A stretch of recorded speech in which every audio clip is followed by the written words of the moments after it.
Hello, this is Connor Super Goofy, and welcome to a review of this new Rocket Man EP, Back to My Roots. I just got finished listening to it, and let me tell you this. This is the most tedious listen that I've had to sit through this year. At only 15 minutes, it still manages to take that title. This EP is mid. It was a full sack of mid. Now, let me get to the main problem that I have with this EP, and that is the aesthetic.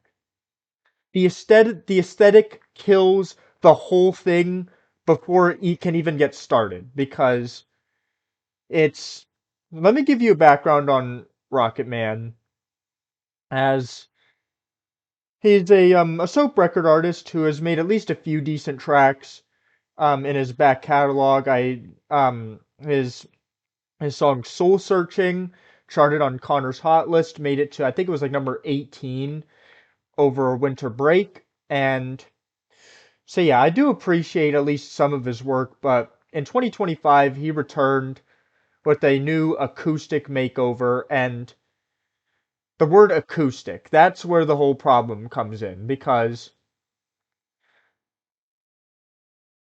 man, the style of this album just absolutely does not work.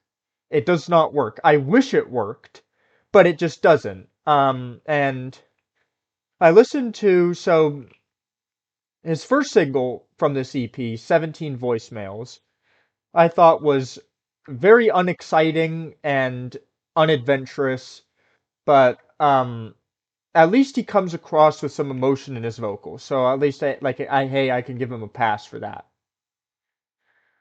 The second single, Streetlights, had was so unenergetic, so unambitious, and Rocket Man's voice, his like raspy voice, absolutely does not work with that kind of song.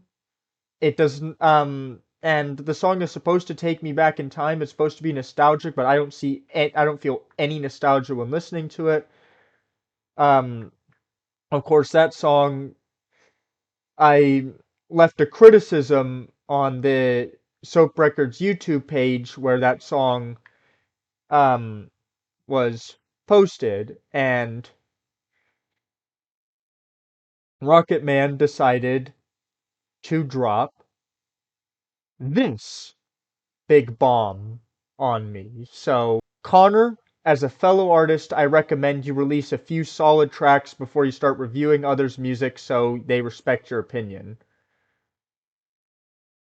I hope I don't need to explain why that argument there is bullshit because first of all, um solid to say someone hasn't released any solid tracks is completely subjective. Um, it's entirely subjective. There are plenty of people out there, I know quite a few of them, who think that I've released a lot of solid tracks. You don't have to be one of them. That's not what I'm saying. I get that not everyone's going to like my music, and I'm perfectly okay with that. Um,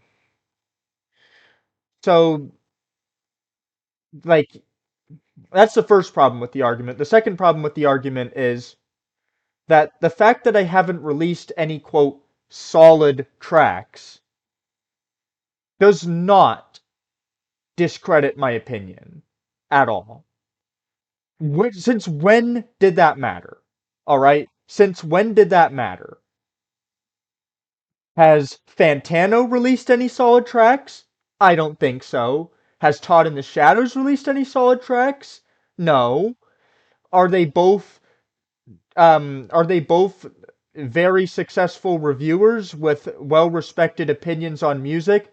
Absolutely. So I don't know where this whole thing about the validity of of of these um I don't know where this the validity of these arguments what am I trying to say here? I don't know where these arguments about my opinions not being valid are coming from, but I'm going to have to disagree with this one. Um, which takes us to the album. Um, so the tracks Running Away, Rocket Boy, um, and Without You Here, those three tracks I don't even think are even worth talking about because they are so uninteresting that I don't even have words to speak on them. I mentioned 17 voicemails before, which is pretty unadventurous musically and sonically, but at least the emotion comes across in Rocket Man's vocals, which 17 voicemails is the only track that this is true for. And the track Symphony is um at the very least it has a decent chord progression to back it up. And then obviously there's the track Streetlights, which encompasses everything that I don't like about this. And that's all I have to say about this. I think it's safe to say that I am feeling a strong 1 to a light 2 on this album. That's about it. See ya.